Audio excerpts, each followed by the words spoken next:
10,000 మొక్కలు పెంచారట లక్ష్మీ ప్రణతి. లక్ష్మీ ప్రణతికి ఫార్మింగ్ అంటే చాలా ఇష్టమట. జూనియర్ ఎన్టీఆర్ తన పేరు మీద ఒక పెద్ద ఫామ్ హౌస్ అయితే చేయించారు. ఈ ఫామ్ హౌస్లో జూనియర్ ఎన్టీఆర్ భార్య దాదాపు 10,000కు పైగా మొక్కలు పెంచినట్టుగా అయితే తెలుస్తోంది. లక్ష్మీ ప్రణతి తనకి అగ్రికల్చర్ అంటే చాలా ఇష్టం.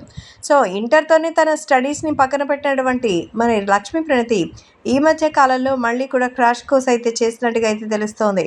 అంతేకాకుండా వాటికి 10,000 రకాల మొక్కలు అయితే పెంచినట్టుగా సమాచారం. ప్రస్తుతం సోషల్ మీడియాలో సైతం ఈ విషయం ఎంతగానో సంచలనంగా మారుతోంది. మరి ఏది ఏమైనా అభిమానులు కూడా వీటి గురించి తెలుసుకొని అయితే షాక్ ఇస్తున్నారు. 10,000 మొక్కలు ఎన్టీఆర్ భార్య ప్రణతి పెంచారంటే ఆ మొక్కల పట్ల ఆమె ఎంత ప్రేమగా ఉంటారు, ఆ మొక్కల్ని ఆమె ఎంత జాగ్రత్తగా చూసుకుంటూ ఉంటారు.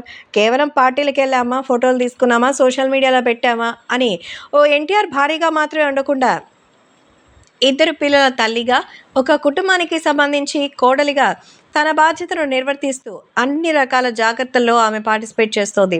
ఈ నేపథ్యంలో ప్రస్తుతం సోషల్ మీడియాలో సైతం రకరకాల వార్తలు అయితే రావడం పక్కా. ఈ నేపథ్యంలోనే వీటికి సంబంధించిన విషయాలు కూడా తెలుసుకుని ఎంతగానో షాక్లో ఉన్నట్టుగా అయితే సమాచారం. కాబట్టి సోషల్ మీడియాలో సైతం ఈ విషయం ఎంతగానో వైరల్ అవుతోంది. సో 10,000 మొక్కలు నాటి వాటికి సంబంధించినటువంటి విషయాల్ని తెలియజేస్తూ వాటి ద్వారా పండినటువంటి పంటల్ని ఆర్గానిక్ ఫుడ్స్ అంటూ ఇంటికి తీసుకొస్తూ ఉంటారని, మరి నిజంగా ఆమె గురించి తెలిసిన వాళ్ళు కూడా ప్రణతి చాలా చాలా మంచి వ్యక్తిని, తన పొలంలో మరి సంబంధించిన విషయమైన వర్కులు అన్నీ కూడా దగ్గరుండి చేసుకుంటుందట. సో ఒకసారి